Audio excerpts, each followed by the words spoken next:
रहीम अस्सलाम वालेकुम। उम्मीद है आप ठीक होंगे, खैरियत से होंगे। तैयब लोच आपकी खिदमत में फिर से हाजिर है।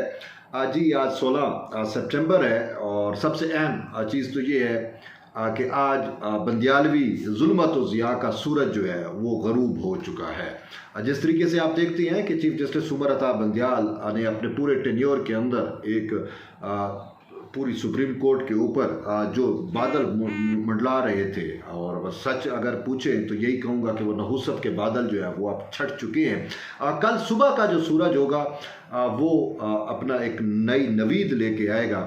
यानी कि कल 17 सितंबर को काजी फैज़ ईसा जो है वो चीफ जस्टिस ऑफ पाकिस्तान का ओहदा संभालेंगे और बहुत सी तवक्कुआत हैं, बहुत सी उम्मीदें वाबस्ता हैं चीफ जस्टिस ऑफ पाकिस्तान काजी फैज़ ईसा से, और उम्मीद है कि वो उन तमाम तवक्कुआत से पूरा उतरेंगे।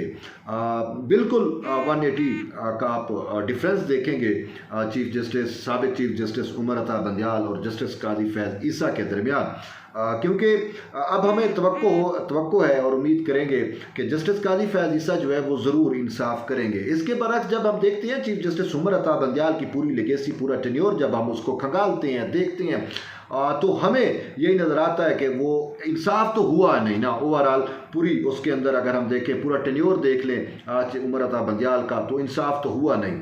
और सबसे अहम चीज़ मैं अगर आपको बताऊं कि इमरान खान जैसे महामुनाफिक और बददियानत शख्स को जो है वो सादिक व अमीन ठहराने वाला, या उस पर सादिक व अमीन की स्टैंप लगाने वाला जज चीफ जस्टिस उमर अता बंदियाल अब अपने इंजाम को पहुंचे हैं। इंजाम का मतलब ये है कि वो अब तारीख के कूड़ादान का हिस्सा होंगे, क्योंकि वो खुद इस चीज़ का उन्हें अदराक ज़रूर था और वो बार बार जो है ओपन कोर्ट के अंदर भी और वैसे अक्सर कहा करते थे, मैं चाहता हूँ कि मुझे तारीख में अच्छे अल्फाज में याद रखा जाए। लेकिन इसका जवाब जो है वो पाकिस्तान पीपल्स पार्टी के चेयरमैन बिलावल भुट्टो जरदारी ने बड़े खूबसूरत अंदाज में दिया था। उन्होंने कहा था कि अगर आप अच्छे काम कर जाएंगे, इंसाफ कर जाएंगे, अच्छे फैसले कर जाएंगे, तो आपको ज़रूर तारीख जो है वो अच्छे अल्फाज में याद रखेगी। अब सूरत दीगर आप जो है वो तारीख के कूड़ादान में चले जाएंगे। तो अब जैसे उन्होंने जाते जाते जो कुछ किया, एक सासू माँ के लिए पूरी सुप्रीम कोर्ट की रिवायात, आइन, कानून, अपने जजेस के ज़ाब्ता अखलाक सबको जो है उसने दाव पे लगाया। और फिर उसके बाद ये नए वाला केस आप देख लें, पूरी पार्लिमान को जो है उन्होंने दाव पे लगा दिया और पार्लिमान की सुपरमेसी को अंडरमाइन किया। और बकौल जस्टिस मंसूर अली शाह के एक भगोड़े पार्लिमान से भागे हुए एक भगोड़े की दरख्वास्त के ऊपर 24 करोड़ आवाम की नुमाइंदा पार्लिमान को जो है उसकी तौहीन नहीं की जा सकती, उसकी आइन साजी और कानून साजी के इख्तियारात पे कदगन नहीं लगाई जा सकती। लेकिन बंदियाल साहब ने वही कुछ किया जो वो करना चाह रहे थे। हमें तो उससे उम्मीद भी यही थी कि हमें ये पता था कि वो इंसाफ तो करेंगे नहीं, और करेंगे तो सहूलतकारी करेंगे, और पूरे टेन्योर में उन्होंने सहूलतकारी ही की। बहरहाल अब वो माजी हो गया। हम कल की बात करते हैं। कल इतवार है और कल का सूरज जो है वो चीफ जस्टिस काजी फैज़ ईसा का जो है एक दौर लेके आएगा। और काजी फैज़ ईसा ने पहले ही ऑलरेडी अपना एक माइंड डिस्क्लोज कर दिया है और उन्होंने वाज़े तौर के ऊपर कहा कि चीफ जस्टिस का ओहदा संभालने के बाद सबसे पहले मैंने जुडिशल रिफॉर्म्स लेके आनी है, और फिर उसमें बेंच की फिक्सेशन के मामलात हैं। जैसे उमर अता बंदियाल के दौर में जब बेंच की तश्कील होती थी किसी आइनी मैटर के ऊपर, किसी पोलिटिकल मैटर के ऊपर, तो बरमला एक खोखे पे खड़ा हुआ शख्स, एक रेडी बान, एक छाबड़ी वाला भी यही कहता था कि हमें वो पता है कि फैसला क्या आना है। यानी बेंच की तश्कील जो है वो मैटर करती है फैसले के ऊपर। हम ख्याल बेंचेस, ईमानदार बेंचेस बिठा के इमरान खान की सहूलतकारी वाले फैसले दिए जाते रहे।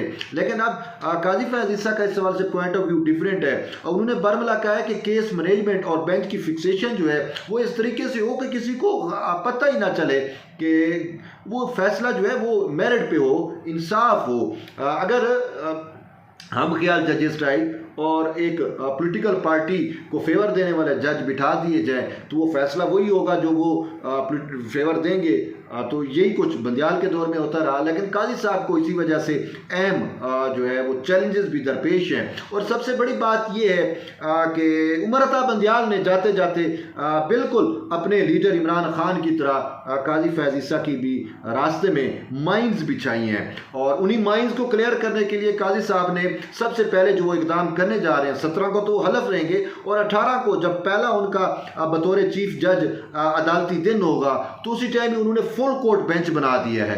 फुल कोर्ट बेंच का मकसद या मतलब क्या है कि उन्होंने क्यों बनाया, मतलब मेन उनके पीछे जो उनका मकसद था वो ये है कि जो माइंस बंदियाल बिछा के जा रहे हैं वो माइंस जो है वो अकेले काजी साहब तो उनको क्लियर नहीं कर सकते ना, तो पूरा का पूरा उन्होंने फुल कोर्ट बेंच बनाया। सुप्रीम कोर्ट में अवेलेबल तमाम जजेस पर मुश्तमिल ये एक फुल कोर्ट बेंच होगा, और उसका सबसे मेन जो जिस मामले पर समाअत करनी है वो supreme court practice and procedure का कानून है, जिसके खिलाफ बंदियालवी बेंच ने 8 रुकनी बंदियाल ने बेंच बनाया था। उसने पार्लिमान के उस कानून को जो है उसके खिलाफ हुक्म इम्तना दिया और उस पर इम्प्लीमेंटेशन रोक दिया था। अब ये supreme court practice and procedure कानून है क्या? ये दरअसल कानून जो है ये चीफ जस्टिस के जो इख्तियारात हैं उसको रेगुलेट करता है, और वो इख्तियारात मोस्टली प्रोबेबली जो इख्तियारात हैं उसके बेंच की तश्कील के उसको रेगुलेट करता है। और उस कानून के मुताबिक, कानून की रोशनी में कि 184(3) बुनियादी इंसानी हकूक़ का जो भी मामला सुप्रीम कोर्ट में ज़ेर समाअत आएगा, उस सवाल से कोई दरख्वास्त आएगी या कोई उसको नोटिस लिया जाएगा, तो उस पर जो है वो चीफ जस्टिस की सरबराही में 2 सीनियर 3 जजेस पर मुश्तमिल एक कमेटी होगी जो डिसाइड करेगी कि इस बेंच में कौन कौन बैठेंगे। तो ये वन मैन शो जो है बेसिकली बंदियाल का जो वन मैन शो था, या जो चीफ जस्टिस के होली सोली इख्तियारात थे, उन इख्तियारात को तकसीम किया गया है। अच्छा, यहाँ पे कुछ लोग ये एतराज़ या मोतरज़ ज़रूर होते हैं, जी वो देखिए जी वज़ीर आज़म भी अकेले होते हैं या आर्मी चीफ भी होते हैं, तो इसी तरीके से चीफ जस्टिस के इख्तियारात को कैसे रेगुलेट, उस पर मैं एक आर्ग्यूमेंट बड़ा है जो मैं करता हूँ मैं ये कि वज़ीर आज़म होली सोली कोई काम नहीं कर सकता। वज़ीर आज़म कोई भी ऐसा काम करता है, पॉलिसी मेकिंग डिसीजन या कुछ भी ऐसा हो, तो वो कबीना में लेके जाता है, वो कबीना का पाबंद है, कबीना से मंजूरी के बाद ही उसका हतमी फैसला जो है उसको वो एक्सेप्टेबल होता है। इसी तरीके से अगर आप आर्मी चीफ की मिसाल देते हैं तो आर्मी चीफ को देख लें, आर्मी चीफ भी तो कोर कमांडर की कॉन्फ्रेंस बुलाकर उससे मशवरे लेकर ही कोई बड़े और सख्त फैसले करते हैं। तो इसी तरीके से सुप्रीम कोर्ट में अब ये मामला जो है वो 3 जजेस जो हैं वो करेंगे, तो इसमें कोई मुज़ायका नहीं है और ऐसा होना चाहिए, ताकि एक शख्स अगर एक शख्स कंप्रोमाइज़ हो गया है या चीफ जस्टिस बजाते खुद कंप्रोमाइज़ हो गया तो पूरा सिस्टम फिर कंप्रोमाइज़ हो जाएगा ना। तो इसी वजह से ये एक जमहूरियत एक किस्म की लाई गई है, उसकी मुतलकुल अनानियत ख़त्म की गई है।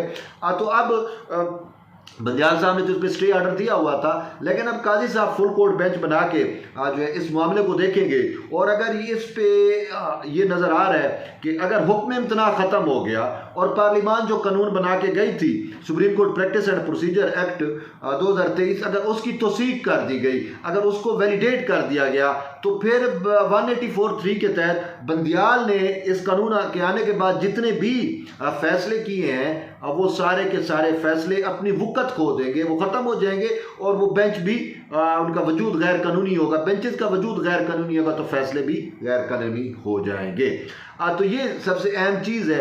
अब पीर के रोज़ सबकी उम्मीदें और नज़रें जो है वो सुप्रीम कोर्ट ऑफ पाकिस्तान पे हैं, और इस सवाल से वैसे भी काजी फैज़ ईसा को बहुत ज़्यादा चैलेंजेस का सामना है, लेकिन पहला चैलेंज जो है वो 18 सितंबर से शुरू हो रहा है, और 18 सितंबर को हम देखेंगे कि क्या फ़ैसला आता है। इसमें 2-3 दिन मज़ीद लग सकते हैं, लेकिन उम्मीद की जा सकती है कि जो माइंड बिछा के गए हैं बंदियाल साहब वो क्लियर होंगी, जुडिशल रिफॉर्म्स लेके आएंगे, जजेस की तकर्री के अंदर ज़ाब्ता अखलाक उसका भी बनाया जाएगा, उसके रूल्स बनाए जाएंगे कि जूनियर जजेस को प्रमोट ना किया जाए या जजेस का पूरा एक क्लब ना बन जाए। जिस तरीके से हमने देखा कि एक जज जो है वो अपने ही चैम्बर वाले जजेस को लेके आता है या जूनियर जजेस को लेके आते हैं और फिर उनसे अपनी मर्जी के काम जो है वो करवाते हैं।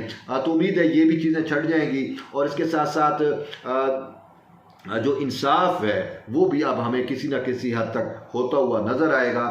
तो ये तवक्कुआत हमारी बहुत ज़्यादा हैं, और आज बंदियाल अपने सुप्रीम कोर्ट के कुछ मुलाजमीन के उसमें खाने में तकरीब में जो है वो रो भी रहा था, और साथ ये कह रहा था कि मैं ऐसा एक सूरज हूँ जो अब डूब रहा है। बहरहाल सूरज ने डूबना ही होता है। बंदयाल भी अपने आप को नागुज़ीर समझता था और सच कहते हैं सियाने कि नागुज़ीरियत एक बहुत बड़ा धोखा है। बहरहाल बंदयाल माजी का हिस्सा हुआ। अब नया सूरज जो है वो काजी फैज़ ईसा का जो दौर वो लेकर कल तलू होगा और कल वो सदर हाउस में हलफ लेंगे।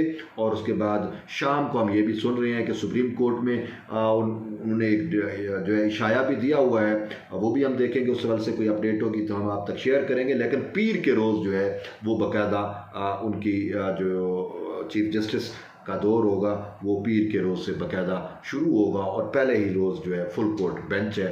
बंदयाल जब फुल कोर्ट से बचते रहे तो वो आते ही काजी फैज़ ईसा ने फुल कोर्ट बेंच बना दिया है। तो बहरहाल जुड़े रहिए तैयब बलोच के साथ। मिलते हैं एक नई वीडियो में, तब तक ले इजाज़त दें। अल्लाह हाफ़िज़।